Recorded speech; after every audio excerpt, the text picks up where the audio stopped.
Hello everyone. எப்படி இருக்கீங்க? Welcome to Vidyalakshmi YouTube channel. இந்த வீடியோவில் நம்ம கிளாஸ் 12 பயோசுவாலஜியில் சாப்டர் 1 அதில் செக்ஷுவல் ரீப்ரொடக்ஷன் அப்படிங்கிற ஒரு டாப்பிக்கை பற்றி தான் இந்த வீடியோவில் நம்ம பார்க்க போகிறோம். ஃபர்ஸ்ட் நம்மளுக்கு செக்ஷுவல் ரீப்ரொடக்ஷன்னா என்ன அப்படிங்கிறது நம்மளுக்கு தெரியணும். செக்ஷுவல் ரீப்ரொடக்ஷன் அப்படின்னா two parents are involved in sexual reproduction. Then two different gametes are involved. Sexual reproduction only brings variations in animals. Variations are highly essential for the adaptation and evolution of species. Okay? Sexual reproduction பார்த்தீங்கன்னா அனிமல்ஸ்ல ரெண்டு ஃபார்ம்ஸ்ல நடக்குது. ஒன்று வந்து என்னன்னா சிங்காமி அப்படின்னு சொல்லுவோம், இன்னொன்று வந்து கான்ஜுகேஷன் அப்படிங்கிற ஒரு ப்ராசஸ். இங்க சிங்காமி அப்படின்னா என்ன, ஃபெர்டிலைசேஷன் அப்படின்னா என்ன, நம்ம சின்காமி அப்புறம் ஃபெர்டிலைசேஷன் ஸோ மோரார்லெஸ் சிமிலர் மீனிங் மாதிரி தெரியும். இதில் ஃபெர்டிலைசேஷன் அப்படிங்கிற ஒரு டேர்ம் பார்த்தீங்கன்னா கொஞ்சம் ப்ராடர் டேர்ம். ஸோ அது உள்ளதான் நம்மளுக்கு சின்காமி அப்படிங்கிற ஒரு டேர்ம் வந்து வருது. ஓகேங்களா? இதில் சின்காமினா என்ன? So it is the fusion of two haploid gametes and form a diploid zygote called syngamy. ஓகேங்களா? ரெண்டு ஹப்ளாய்ட் கேமிட்ஸ் சேர்ந்து ஒரு டிப்ளாய்ட் ஜைகோட்டை ஃபார்ம் பண்ணக்கூடிய அந்த ப்ராசஸ் தான் நம்ம என்ன சொல்றோம், சின்காமி அப்படின்னு சொல்றோம். ஓகேங்களா? இதுல types of syngamy depending upon the place where the fertilization takes place.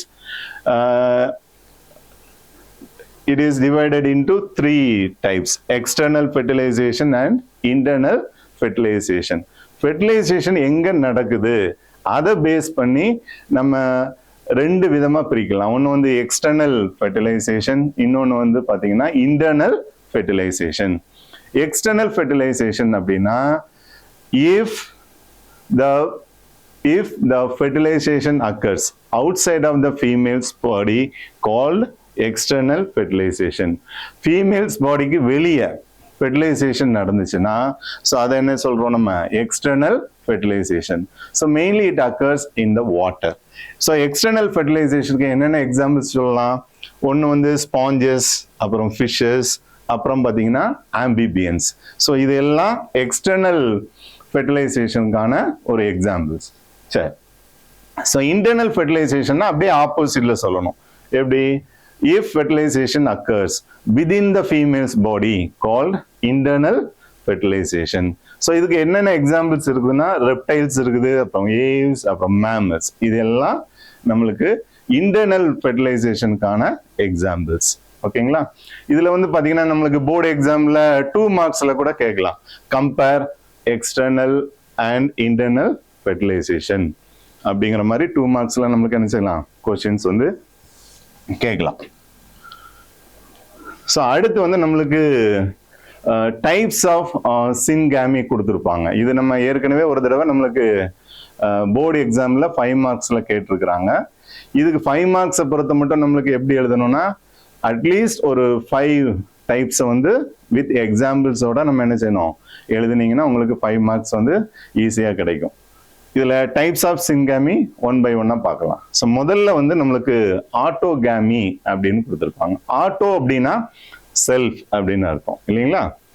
So இங்க இன் autogamy the male and female gametes are produced by the same cell or same organism.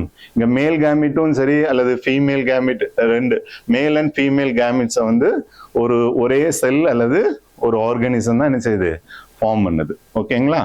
So அந்த both the gametes fuse together and form a zygote. So this is called autogamy. புரியுதுங்களா? So male கேமிட்டையும் female கேமிட்டையும் ஒரு செல் அல்லது ஒரு organism தான் form பண்ணுது. அந்த ரெண்டு கேமிட்ஸும் நம்மளுக்கு சேர்ந்து ஒரு ஜைகோட்டை வந்து என்ன செய்யும், ஃபார்ம் பண்ணும். ஸோ அதுதான் நம்ம ஆட்டோகாமி அப்படின்னு சொல்றோம். இதுக்கு எக்ஸாம்பிள் வந்து ஆக்டினோஸ்பேரியம். ஸோ இதுதான் ஆக்டினோஸ்பேரியம். அப்புறம் இன்னொரு எக்ஸாம்பிள் வந்து பாரமீசியம். இது ரெண்டும் இந்த ஆட்டோகாமிக்கு எக்ஸாம்பிள்.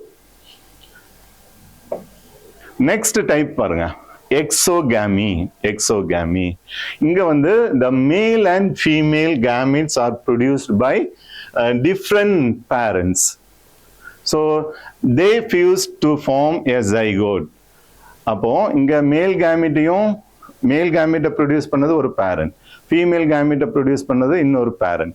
ஸோ இந்த ரெண்டு கேமெட்டும் சேர்ந்து நம்மளுக்கு ஒரு ஜைகோட்டை வந்து ஃபார்ம் பண்ணும். ஸோ அதுதான் எக்ஸோகேமி. எக்ஸாம்பிள் வந்து ஹியூமன் பீயிங்ஸை சொல்லலாம். ஸோ அடுத்து வந்து பார்த்தீங்கன்னா ஹோலோகேமி. இதில் in lower organisms, sometimes the entire mature organism do not form any gametes, but they themselves behave as gametes, and the fusion of such mature individuals is known as hologamy. சில lower ஆர்கானிசத்தில் பார்த்தீங்கன்னா அந்த mature organism என்ன பண்ணாது, கேமிட்ஸை வந்து produce பண்ணாது. ஆனால் அந்த mature ஆர்கானிசமே என்ன பண்ணும், கேமிட்ஸாக ஆக்ட் பண்ணும். அந்த மெச்சூர்டு இண்டிவிஜுவல்ஸ் சேர்ந்து அடுத்த ஜெனரேஷனை ஃபார்ம் பண்ணும். ஸோ அதுக்கு பேர் தான் ஹோலோகேமி அப்படின்னு பேர். ஸோ இதுக்கு எக்ஸாம்பிள் வந்து பார்த்தீங்கன்னா ட்ரைகோனிம்பா அப்படிங்கிறது. ஸோ இதுதான் இந்த ட்ரைகோனிம்பா அப்படிங்கிற ஆர்கானிசம். நெக்ஸ்ட் வந்து நம்மளுக்கு paedogamy கொடுத்திருப்பாங்க. paedogamy, it is the sexual union of young individuals produced immediately after the division of the adult parent cell by mitosis. இப்போ பேரண்ட் செல்ல என்ன நடக்கும், மைட்டாசிஸ் நடக்கும். மைட்டாசிஸ் காரணமா அங்க வந்து ரெண்டு யங் இண்டிவிஜுவல்ஸ் வந்து ஃபார்ம் ஆகும். அந்த ரெண்டு இண்டிவிஜுவல்ஸும் சேர்ந்து அடுத்த ஜெனரேஷனை என்ன செய்யும், ஃபார்ம் பண்ணும். அதுக்கு பேர் தான் paedogamy அப்படின்னு பேரு. ஸோ எக்ஸாம்பிள் வந்து பார்த்தீங்கன்னா ஆக்டினோப்ரீஸ். ஸோ இதுதான் paedogamyக்கான ஒரு எக்ஸாம்பிள். இதுதான் வந்து ஆக்டினோப்ரீஸ் அப்படிங்கிறது. ஸோ நெக்ஸ்ட் வந்து பார்த்தீங்கன்னா மீரோகாமி. அடுத்த டைப் வந்து மீரோகாமி. எக்ஸாம்பிள் வந்து புரோட்டோசோவா. மீரோகாமினா the fusion of small sized and morphologically different gametes takes place. இங்கே அந்த கேமிட்ஸ் பார்த்தீங்கன்னா ஸ்மாலர் சைஸில் இருக்கும், அதே மாதிரி மார்ஃபாலஜிக்கலாக டிஃப்ரெண்டாக இருக்கும். ஸோ இந்த கேமிட்ஸ் வந்து சேர்ந்து நம்மளுக்கு ஒரு அடுத்த நெக்ஸ்ட் ஜெனரேஷனை வந்து ஃபார்ம் பண்ணும். அதுக்கு பேர் தான் என்ன பேர், ஸோ மீரோகாமி அப்படின்னு பேரு. ஸோ எக்ஸாம்பிள் வந்து நம்மளுக்கு புரோட்டோசோவா கொடுத்துருக்குறாங்க. அப்புறம் ஐசோகாமி. ஸோ இதுக்கு எக்ஸாம்பிள் வந்து மோனோசிஸ்டிஸ். ஐசோகாமி அப்படின்னா இந்த ஐசோனா உங்களுக்கு தெரியும், சேம் அப்படின்னு மீனிங் இல்லையா. The fusion of morphological and physiological identical gametes is called isogamy. மார்ஃபாலஜிக்கலாகவும் பிசியாலஜிக்கலாகவும் ஒரே மாதிரி இருக்கக்கூடிய கேமிட்ஸ் சேர்ந்து அடுத்த ஜெனரேஷன் ஃபார்ம் பண்ணும். அதுக்கு பேரு ஐசோகாமி அப்படின்னு பேரு. எக்ஸாம்பிள் வந்து மோனோசிஸ்டிஸ் அப்படிங்கிறது. நெக்ஸ்ட் வந்து ஆனைசோகாமி. ஐசோகாமிக்கு அப்படியே ஆப்போசிட் தான் என்னது, ஆனோஇசோகாமி அப்படின்னு சொல்றது. இங்க வந்து the fusion of dissimilar gametes is called anisogamy. So இங்க வந்து மார்ஃபாலஜிக்கலா அப்புறம் பிசியாலஜிக்கலா ஸோ கம்ப்ளீட்டா டிஃப்ரெண்டா இருக்கக்கூடிய ரெண்டு கேமிட்ஸ் சேர்ந்து ஜைகோட்டை ஃபார்ம் பண்ணும். அதுல இருந்து யங் ஒன்ஸ் வந்து டெவலப் ஆகும். ஸோ எக்ஸாம்பிள் வந்து நம்மளுக்கு என்னது, higher invertebrates and all vertebrates. Okay, so இது வரைக்கும் பார்த்தீங்கன்னா நம்ம என்ன பார்த்துருக்குறோம், சின்காமினா என்ன, ஸோ அதில் இருக்கக்கூடிய டைப்ஸ். 5 மார்க் கேட்டாங்கன்னா சின்காமிக்கு டெஃபினிஷன் எழுதிக்கணும். இதில் ஏதாவது ஒரு 5 ஹெட்டிங்ஸ் நீங்கள் என்ன செய்யணும், எக்ஸாம்பிள்ஸோட எழுதுனீங்கன்னா உங்களுக்கு 5 மார்க்ஸ் வந்து ஃபுல்லாக கிடைக்கும். ரைட். ஸோ நம்ம ஏற்கனவே சொல்லியிருக்கிறோம், அனிமல்ஸில் வந்து செக்ஷுவல் ரீப்ரொடக்ஷன் வந்து 2 ஃபார்மாக நடக்குது. ஒன்று வந்து சின்காமின்னு சொன்னோம், இன்னொன்று வந்து பார்த்தீங்கன்னா கான்ஜுகேஷன் அப்படின்னு சொன்னோம். இந்த கான்ஜுகேஷன் அப்படிங்கிற கான்செப்ட் நம்மளுக்கு போர்டு எக்ஸாமில் 2 மார்க்ஸில் கேட்கலாம். அதே மாதிரி கான்ஜுகேஷனில் இருக்கக்கூடிய எக்ஸாம்பிள்ஸ் வந்து நம்மளுக்கு 1 மார்க்கில் கேட்பாங்க.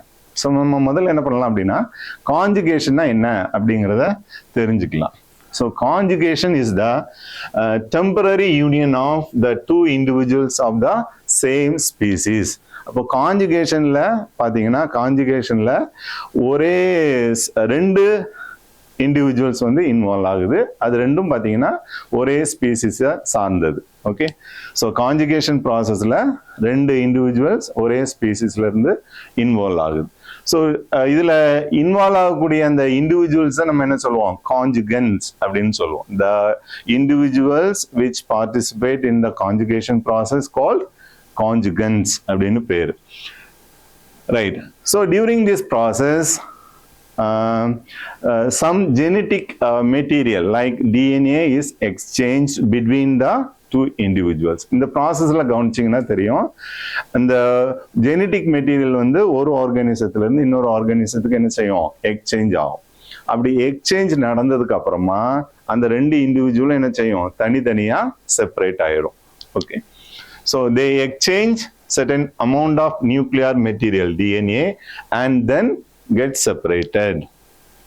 The conjugation process பாத்தீங்கன்னா it is very common in ciliates. Ciliatesனா சிலியா இருக்கக்கூடிய ஆர்கானிசம்ல ஒரு ஆர்கானிசத்துல வந்து இந்த கான்ஜுகேஷன் ப்ராசஸ் வந்து ரொம்ப காமனா நடக்கும். ஓகேங்களா? ஸோ எக்ஸாம்பிள் பார்த்தீங்கன்னா பாரமீசியம் இருக்குது, அப்புறம் ஓர்டிசெல்லா, அப்புறம் பாக்டீரியா இருக்குது. ஸோ இந்த பிக்சர் கவனிச்சிங்கன்னா தெரியும், இது பாக்டீரியாவில் வந்து கான்ஜுகேஷன் வந்து எப்படி நடக்குது அப்படிங்கிறது. ஸோ இங்கே வந்து நம்மளுக்கு டோனார் அப்புறம் ரிசிபியன்ட் கொடுத்துருக்குறாங்க. இதில் இந்த பிளாஸ்மிட் அதுதான் எக்ஸ்ட்ரா ஜீன். ஸோ இது வந்து என்ன செய்யுது, இந்த பாக்டீரியம்ல இருந்து இந்த பாக்டீரியமுக்கு டிரான்ஸ்ஃபர் ஆகுது த்ரூ கான்ஜுகேஷன் டியூப் மூலமா. அப்புறம் once the genetic material is exchanged, so after that both will be separated. சரியா? ஸோ இந்த பாக்டீரியம்ல நம்மளுக்கு பிளாஸ்மிட் அப்படிங்கிறது இருக்குது, இங்க வந்து இல்லை. இந்த ப்ராசஸ் மூலமா இந்த பாக்டீரியம்ல இருந்து இந்த பாக்டீரியமுக்கு டிரான்ஸ்ஃபர் ஆகுது. டிரான்ஸ்ஃபர் ஆனதுக்கு அப்புறமா ரெண்டு பாக்டீரியமும் என்ன செஞ்சிடும், செப்பரேட் ஆயிரும். ஸோ இது வந்து கான்ஜுகேஷனுக்கான ஒரு எக்ஸாம்பிள். ஓகேவா? முக்கியமா பாக்டீரியாவில் எப்படி நடக்குதுங்கிறது தான் இந்த பிக்சர் வந்து காமிக்குது. ஸோ கான்ஜுகேஷனுக்கு நம்ம எக்ஸாம்பிள் சொன்னோம், ஓர்டிசெல்லா அப்படிங்கிறது. இதுதான் இந்த ஆர்கானிசத்துடைய பிக்சர், ஓர்டிசெல்லா அப்படிங்கிறது. ரைட். ஸோ அப்போ கான்ஜுகேஷனுங்கிறது தனியாக நம்மளுக்கு என்ன செய்யலாம், 2 மார்க்ஸில் கேட்பாங்க. ஸோ அடுத்து வந்து நம்மளுக்கு ஒரு 3 மார்க் கொஸ்டின் இருக்குது, பேசஸ் ஆஃப் லைஃப் சைக்கிள் அப்படின்ட்டு. So organisms have 3 phases. So namely juvenile phase, அப்புறம் ரீப்ரொடக்டிவ் பேஸ், அப்புறம் செனசன்ட் பேஸ். ஓகேங்களா? ஸோ இந்த 3 பேஸில் எக்ஸாமினேஷன் பாயிண்ட் ஆஃப் வியூவில் பார்த்தீங்கன்னா ஏதாவது ஒரு 2 பேஸ் என்ன செய்யலாம், 2 மார்க்ஸ் அல்லது 3 மார்க்ஸில் கேட்கலாம், அல்லது 3மே சேர்த்து என்ன செய்யலாம், ஒரு 3 மார்க் கொஸ்டினாக கேட்கலாம். ஸோ இதில் ஃபர்ஸ்ட் பேஸ்க்கு பேர் வந்து பார்த்தீங்கன்னா ஜுவனைல் பேஸ் அல்லது வெஜிடேட்டிவ் பேஸ் அப்படின்னு சொல்றது. இந்த ஜுவனைல் அப்படிங்கிற டேர்ம் பார்த்தீங்கன்னா நம்ம அனிமல்ஸை பற்றி பேசும்போது என்ன செய்வோம், ஜுவனைல் அப்படிங்கிற வேர்டை வந்து பயன்படுத்துவோம். வெஜிடேட்டிவ் பேஸுங்கிறது சொல்லும்போது பிளான்ஸை பற்றி பேசும்போது நம்ம என்ன செய்வோம், இந்த வெஜிடேட்டிவ் அப்படிங்கிற வேர்டை வந்து பயன்படுத்துவோம். சரிங்களா? அப்போ ஜுவனைல் பேஸ் அப்படின்னா, so it is the period of growth between the birth of the individual up to reproductive maturity. ஓகேவா? ஸோ ஒரு ஆர்கானிசம் வந்து பிறந்ததுல இருந்து அந்த ரீப்ரொடக்டிவ் மெச்சூரிட்டி அடைகிற வரைக்கும் இருக்கக்கூடிய அந்த கேப் பீரியடுக்கு பேர் தான் என்ன பேரு, ஜுவனைல் பேஸ் அப்படின்னு சொல்றது, அல்லது வெஜிடேட்டிவ் பேஸ்ன்னு சொல்லுவோம். இப்போ உதாரணத்துக்கு நீங்க கவனிச்சீங்கன்னா தெரியும், ஒரு பிளான்ட்டை வந்து நீங்க நடுறீங்கன்னு வச்சுக்கோங்களேன். ஸோ அது பூ பூத்து காய்ச்சி அந்த பீரியட், அப்போ நட்டதுல இருந்து அது செடியில காய்க்கிற வரைக்கும் அந்த பீரியடை நம்ம என்ன சொல்லலாம், வெஜிடேட்டிவ் பேஸ் அப்படின்னு சொல்லலாம். ஓகேங்களா? நெக்ஸ்ட் வந்து ரீப்ரொடக்டிவ் பேஸ் அல்லது மெச்சூரிட்டி பேஸ் அப்படின்னு சொல்றது. So during reproductive phase or maturity phase, the organism reproduce and their offsprings reach maturity period. அப்போ இந்த பீரியட்ல என்ன நடக்குது அப்படின்னா, ஸோ ஆர்கானிசம் என்ன செய்யுது, ஆர்கானிசம்ஸ் ஸ்டார்டட் டு ரீப்ரொடியூஸ். அப்போ என்ன செய்யும், யங் ஒன்ஸ் வந்து ஃபார்ம் ஆகும். அப்புறம் யங் ஒன்ஸும் என்ன பண்ணுது, வளர்ந்து அந்த ரீப்ரொடக்டிவ் மெச்சூரிட்டி ஸ்டேஜுக்கு வருது. ஓகேங்களா? ஒரு 2 பாயிண்ட் தான். During reproductive phase the organisms reproduce and their offsprings reach maturity period. ஓகேங்களா? அப்புறம் கடைசியா வந்து பாத்தீங்கன்னா senescent phase அப்படின்னு சொல்லுவோம். ஸோ senescent phase வந்து எப்போ ஸ்டார்ட் ஆகும் அப்படின்னா, it starts at the end of reproductive phase. சரிதானா? இந்த senescent phase வந்து ரீப்ரொடக்டிவ் ஸ்டேஜோடைய எண்டில் தான் ஆரம்பிக்குது. ஓகேவா? இங்க when degeneration sets in the structure and functioning of the body. அப்போ இந்த பீரியட்ல வந்து பாத்தீங்கன்னா அந்த ஸ்ட்ரக்சரலாகவும் சரி ஃபங்க்ஷனலாகவும் சரி, ஸோ அது வந்து கொஞ்சம் கொஞ்சமா குறைய ஆரம்பிக்கும். புரியுங்களா? ரீப்ரொடக்டிவ் பேஸோடைய எண்டில் தான் செனசன்ட் பேஸுங்கிறது ஆரம்பிக்குது. இந்த பேஸில் பார்த்தீங்கன்னா நம்மளுக்கு ஸ்ட்ரக்சுரலாகவும் சரி, ஃபிசிக்கலாகவும் சரி, அதனுடைய ஃபங்க்ஷன்ஸ், எல்லா ஆக்டிவிட்டீஸ் எல்லாமே கொஞ்சம் கொஞ்சமாக என்ன செய்யும், குறைய ஆரம்பிக்கும். இதில் கடைசியாக வந்து பார்த்தீங்கன்னா டைப்ஸ் ஆஃப் ப்ரீடிங் அனிமல்ஸ் கொடுத்துருப்பாங்க. இது வந்து ஒரு 2 மார்க்ஸில் கேட்கலாம். சீசனல் ப்ரீடர்ஸ்னால் என்ன, அதுக்கான எக்ஸாம்பிள்ஸ் என்னங்கிறத போர்டு எக்ஸாமில் கேட்கலாம். இப்போ சீசனல் ப்ரீடர்ஸ்ன்னு சொல்லும்போது seasonal breeders reproduce at particular period of the year. So ஒரு இயர்னு எடுத்துட்டிங்கன்னா அதில் ஒரு பர்டிகுலர் பீரியடில் தான் என்ன செய்யும், அது ப்ரீடிங்கே பண்ணும். சரியா? ஸோ அந்த ஆர்கானிசத்தை தான் நம்ம என்ன சொல்கிறோம், சீசனல் ப்ரீடர்ஸ் அப்படின்னு சொல்கிறோம். ஸோ இதுக்கு எக்ஸாம்பிள் பார்த்தீங்கன்னா ஃப்ராக்ஸ், அப்புறம் லிசார்ட்ஸ், அப்புறம் மோஸ்ட் பேர்ட்ஸ், அப்புறம் டீர்ஸ். ஸோ இது எல்லாம் எதுக்கு எக்ஸாம்பிள், சீசனல் ப்ரீடர்ஸுக்கான எக்ஸாம்பிள்ஸ். நெக்ஸ்ட் லாஸ்டா கண்டினியூஸ் ப்ரீடர்ஸ். இப்போ சீசனல் ப்ரீடர்ஸ்க்கு அப்படியே ஆப்போசிட் தான் இது கண்டினியூஸ் ப்ரீடர்ஸ்ன்னு சொல்றது. Continuous breeders continue to breed throughout their sexual maturity. அந்த இயர் ஃபுல்லாகவே பார்த்தீங்கன்னா அது வந்து ப்ரீடிங் அப்படிங்கிற ப்ராசஸ் வந்து போய்கிட்டே தான் இருக்கும். சரிங்களா?